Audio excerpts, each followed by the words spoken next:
Nna asị m jumani mani gbasara marriage ile nwaanyị n'obodo nwegburu ga-eche eme nke ichichi abịa n'Ovoko gere egwu n'uche eme ihe gbasara nwaanyị omenala ya gedegede ọ bụ ememe asị na imezuru emezu n'Ovoko na abịa alụ nwa Ovoko na alụdorie mgbe gboo na emuna amawa na nwaanyị dịrị nkọ ka nwaanyị dịrị nkọ butere na akụkọ nwaanyị akụkọ nwaanyị na akụkọ a na-amụta nwatakịrị ya nwa nọ n'ọkpụkpụ ma ya hụ mama na ọ bụ onye enyi adọ mmanya ya na-ejusa ha akara so mgbe ka Ovoko na-eme mgbe ọ bụ na ọ bụrụ na nwa agbata na ọha bụ ọlụlụ na ihe mbụ ha ji eji eburu ụzọ meme bụ ha ejere onweme nwanne gị maọbụ onye agụ budobere bụ mbenukwe nwanụ ha shi nso na ha ejere ya agwa a na-eweji abụnụ ya ovuru ụzọ na onwere nwa ya hụrụ ma ụfọdụ ovuru ụzọ na-eji aka ya achọta ma ụfọdụ bụ ịchọta ma na ọ abụghị were aka chọta onye ovuru ụzọ point ezie chọma onye nọgụ nso nwanne gị na-achị ma ọ gị na-adọghị ya bụ n'oge ovuru ụzọ ejere ọ bụrụ na epierube nna nwa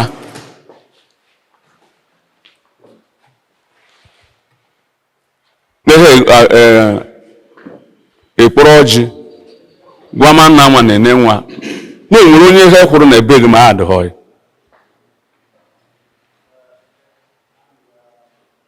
na ọ bụrụ na nwanụkwa elekpo ya n'ihe bụ a ji eme bụ asụghị lara aji eboro ala ka agbụrụ ya adịghara agbụrụ nwoke bịa n'ọnwa ka ọ dịghara ọ bụ edowe ya n'ibe onye Ubolo na ọbụla ete ọwaba na-eme eburu ala bụ gbugo ma agbụrụ ya adọghị na ọ bụrụ mgbe egbu n'ebe anyị nye o nwere a na-akpọ ashwa oshi ịba ọba asọ na ọ bụrụ na ejiji ogbugo na agbụrụ nwoke dọọ na-eke nwoke onu na-enyi obe nwoke be a na-enyi mgbe nwa shi ọf eche ekukpo ọba ezigbo agbụrụ ụfọdụ na-eji ete na ha mgbe ọ bụ echi ekpukpe ọba ezigbo agbụrụ abụọ ọ bụ na ọ na-eji ije eji nwada na ihe nyocha ekwedighe nwunye asị agụ ji eme ahụta ma chọta ojem ije eji abụ na udomeo na ọ bụ ma mara ma ha eji ebute ọhụma ka enwe ike na-eme gị nwee ike ọdọ ọhụma ka ọ na-eme gị o nwere ndị na-esite na-ejide ogube ma ọ bụ afọ agbaghị be asị ọ bụ nwa abụọ ji eme na ọya a na-abịa nwere ike bịa na-eji mkpụrụ aka nwanyị ihe wee kwemọgba ọfụta na-agbakọ were eze shụa ọsọ gbara aka nọkwa na-aghọta ma ọ bụ onye vuja na o jide tekoghị ịghọta ma so ọ bụ na o jegburu ije eji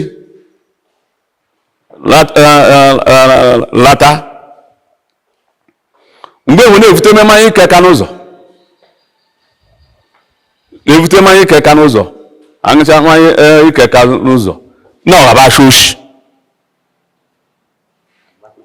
agbakwa ike bejeji asha oshi ka na anaghị akụkụte njere n'ihe ọdụghị ma kwụ na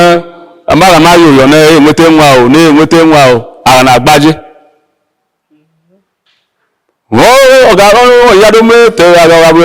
Yoruba aghabụ kpote na anyị achebi ekpote tọ ngwa m kpowe kwadue n'ebe anyị omenala ọhụrụ ejiji alụ nna anyị na nne nna anyị ha deg ọ ga-abụ omenala ndị Yoruba a na-akpọ achebi atụ ikpeazụ tekwa anyị ejiri ga ekwe ala nwaanyị be anyị anaghị ete pawuda be anyị na ọba ashụ oshi nkwa bụ eje bụrụ onwe ego enweghị ego isi ashwa owotochi okporo asara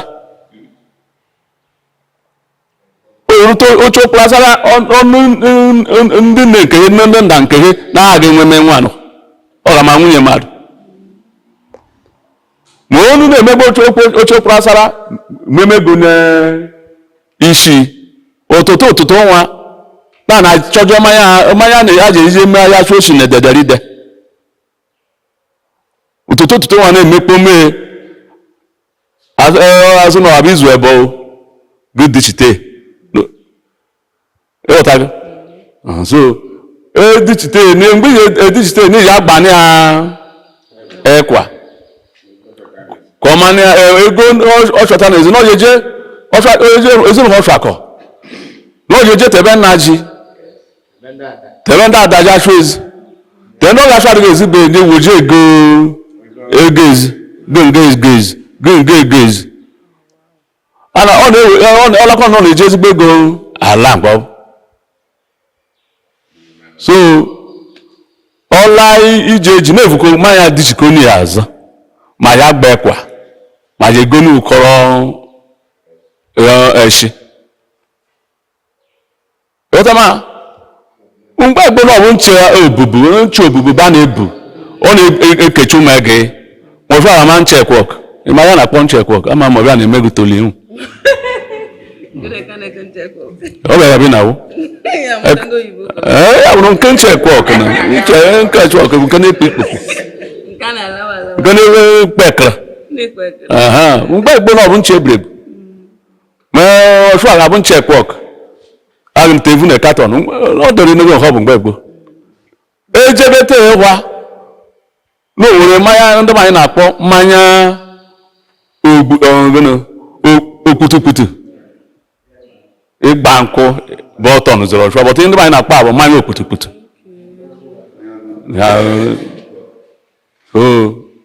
omenala eso ile nwaanyị echenji gbeme nwere nke ndị ụka chenjiri ndị ụka ụfọdụ ga-abụ ka agbagbede akwụkwọ agbakpọ akwụkwọ bifo ejije eme elu mmanya okputukputu ama nwa ọbịa abịa emevuchu yara mala ọchụa mee n'ụfọdụ na-abịa mmekpo ihe nkwe ilile ya ya chụa bejile gị ọgbụgba akwụkwọ jejekwu ndị ụka so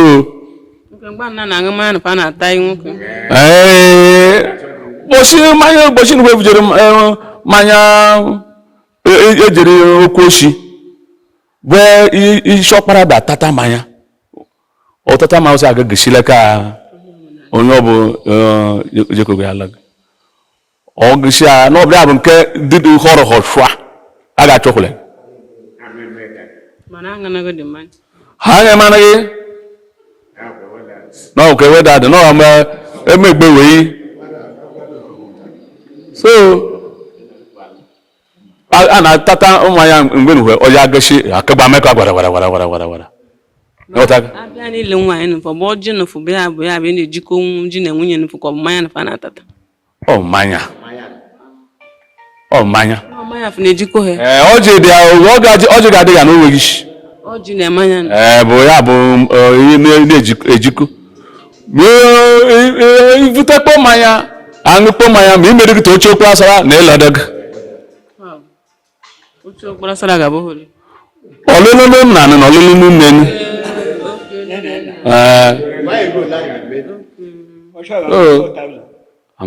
onye hụrụ unu ga anụ ya na ọya dokpome wee mere mgbe uhwe alụkọ tege bụ tie enu n'ọwụ shishi alụlụ nwaanyị dị izi n'ebe anyị Ovoko ọ dụgo ke saịdị bụ unu dịka ọnwa yiri ekwa na ebe anyị na ọbụ ọchụa na-adali mmeri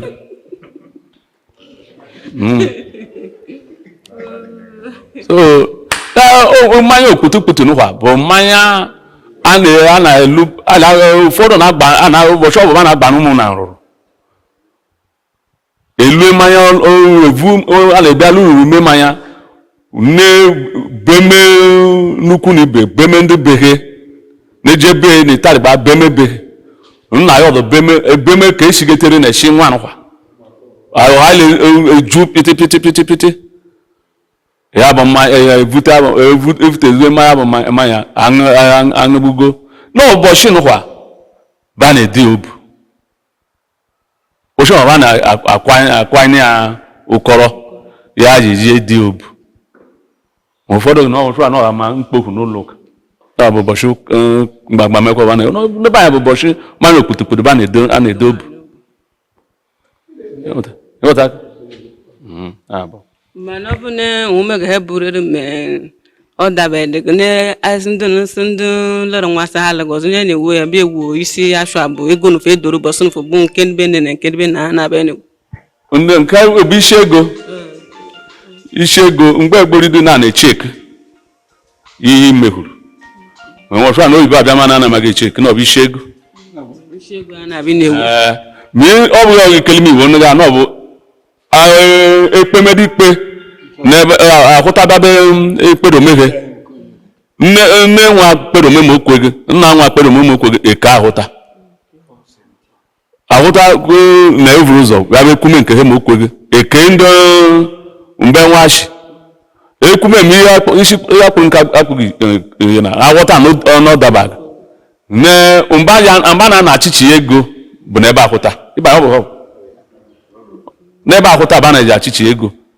mụ na agbaghị ka achịchi ego n'ụlọ evute mmanya bụ shọp tụkara n'ọbụ na onye a na-evute keri họb nna anyị ihe gbasara ọlụ nwaanyị na anyị na-ekwu asị ma m jumaleka ọzọ ịma ha na m sote na anụmanụ na mgbe gboo na onye enye eshiri nke mbe na ya alafu ya ala mgbe ọzọ na onye efu afọ isi nke onye efu ma m na onwegwe onye efu ụrịa ka eshi nwu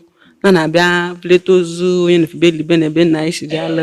ụmụ ga-emekọ mgbe gboo n'Ovoko emekọ ihe ọbụ n'Ovoko mgbe gboo nọ m n'ọchụa ememe gị n'ụka bịama awamenye abịara ụka bịama n'ụka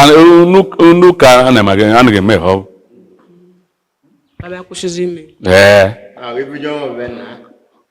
mfuji ọbụ na mba na-abara gbara ọkụ ma a ga na-eje mọchụarị ọ bụrụ ego ejeghị mọchụarị anaghị eli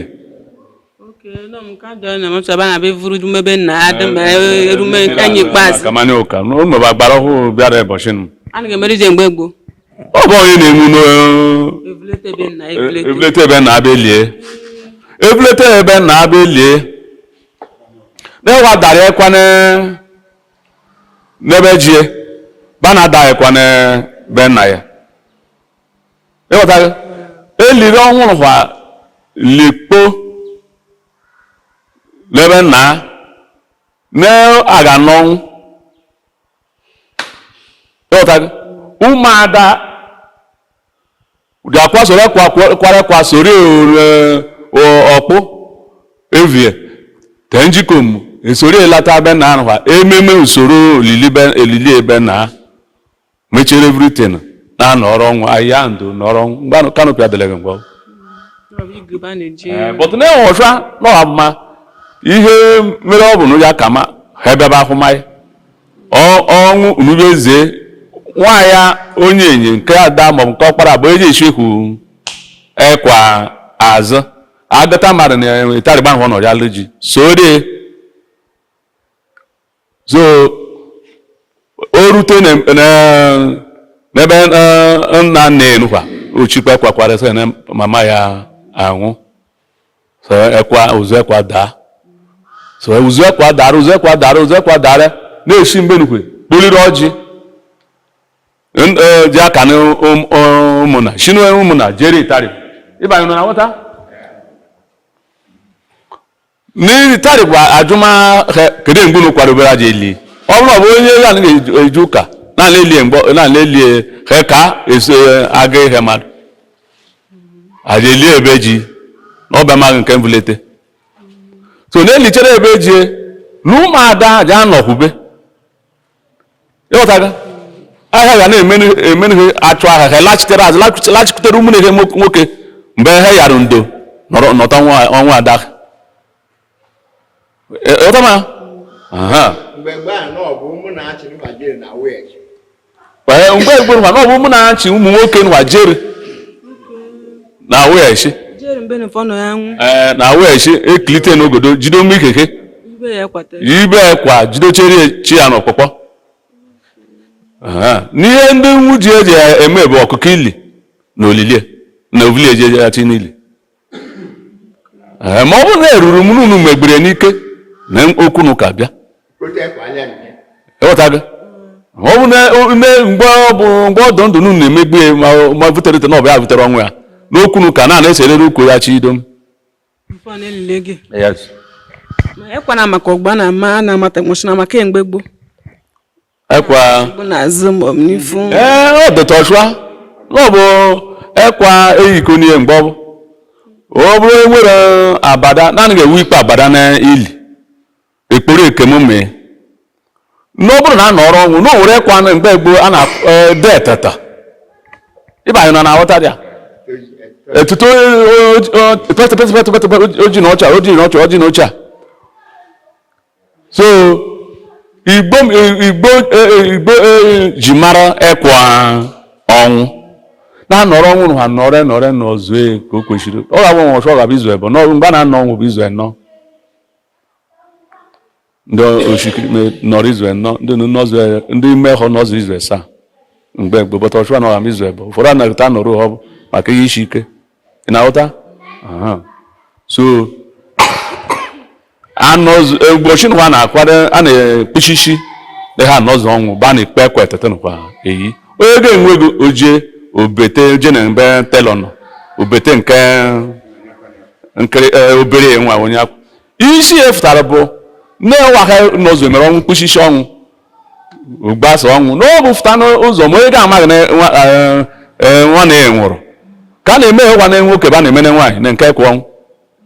na onye ga-amaghị na nwa na-enwụrụ ọsụkọ maghị ọkwụkwọ ọsụkọ ole ebo nume isi na nwa na-nwoke nwụrụ ma na nwa na-nwaanyị nwụrụ ya si mbụ na-egosi na ihe ọnwụ ugbuni ma nke nshekwe ekwa bụ n'uju mgbe ha nọ ọnwụ bi na-echu ekwere ekwa zo agbasa ọnwụ ha na-egeghị enwe mee ekwa n'ụkwa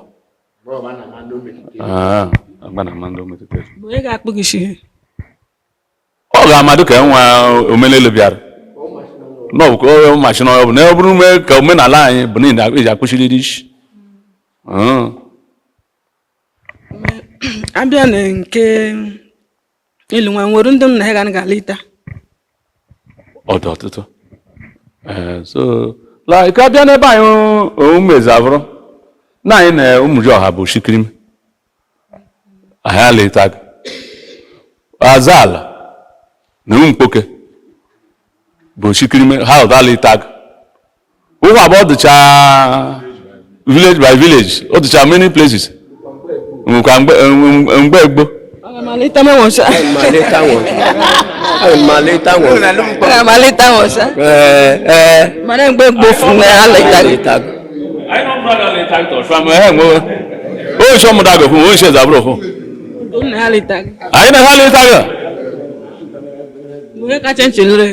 anyị na-aga leta tọchụ anyị nwere tụrụ ụgwọ marị onye kasịrị nchejala atụrụ mba na ọ dị ka ọ dị na onwe tụrụ ya anyị na-aga onye na-efu kasịrị nchesi ma ya ụfọdụ ka na-ementeni ihe ụfọdụ ka na-ementeni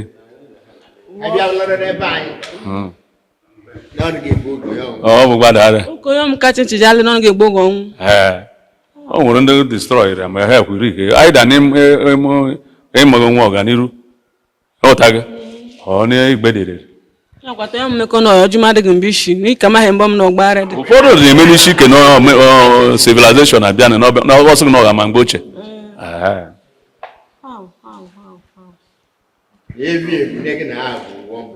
na-abụ blọd na ịkacha nchi ifụmazi dị na ebutere abụrụ na mgbe egbo nkwa na-ete onye gị na-achị n'ihi gị oyi onye gị na-achị n'ihi gị oyi nkịtị na gị na-abụ ọbara nna a na-ahụta nne nwanyị akọrọ ka esi aga nọ nso ọya ọ dịmụta ka ọ dị ebunu ma ọsụ a na omenala abịa ọ ga-ama yesterday mgbe m nụkwa mara sị na-akọwara gị esi be asa anaghị esi yes a na-akọ mgbe nkwa na-eji ije nwanyị ajụrụ ese asị na-eshimbedo ma na-achitere m na ya ọbara nọ gịnị ndị anyị na-asị na ọbara nọ nswe ma ọchụ na ọ bụ nkamana gị mgbe nkamana ọchụ na ọchụ na ụfọdụ ama amaghị ọbara nọ mfe anyị na ụmụ amoke na ụmụ ọgbọ na-ala ịtag ịmachago akwa bụ n'ụma ọdụ ọtụtụ ga-anaghị ala ịta unu na-anọkọta kọwara n'ụmụntakịrị n'ụmụgboro anaghị anụ ụmụ na-akọwanụ ka akọwanụ. Hi guys. Have you heard about G-Mass Pan babies? The washable baby diaper. This economy, guys. You need to come and hear this good news from me. This is one of the best baby diaper that you can use in this economy now. With the way this economy carry us, they go front and back end. Just come and test it and thank me later. It's for our babies, our newborn babies. Those babies where they piss, they say, if they hear, shh. You can play like a tap they run. You know those like picking the people bed. Come and try this and thank me later. It is very smooth. It's washable diaper. You don't need to say that, I don't want to stain my hands. I don't have to wash my baby. For waiting, come try them. It's washable. Like when you wash it and dry it, it soaks the wee, but it doesn't leak. That's the good news. When you wear your baby, this G-Mass baby's hair, it soaks the wee, but the good news is that it does not leak. Like very comfortable and smooth. And it's encouraged to use during the day and during the night. Like, do not say I did not tell you. No talk say I no give you this good news though. If nobody say my pikin sexy day road they come, guys. But wait, I will still show you how to use it. Let's go there. This is one of the best for now. Yes, tested and trusted. You can buy it for your children. If you have 5 children that will on the bed, imagine coming to visit somebody that will work for children. You don't feel that person out because of children they will. Some of them they don't even get pity. They don't even pity the bed. Some people bed they don't scatter, tear. Join chinchi on top. Now they bring chinchi. They are ready to supply anywhere for this country, anywhere, nationwide, always available. No matter the quantity you want. If 100 pieces, 1 million pieces, 1,000, they get them. Come and try and thank me later. Their number is on the screen there. You can chat us on the WhatsApp there. You can DM, send us a message and tell us you want the quantity you want for the babies. No matter the size of your baby, if you're picking up, you get big bum or the small one, you go size them. Come and buy and thank me later.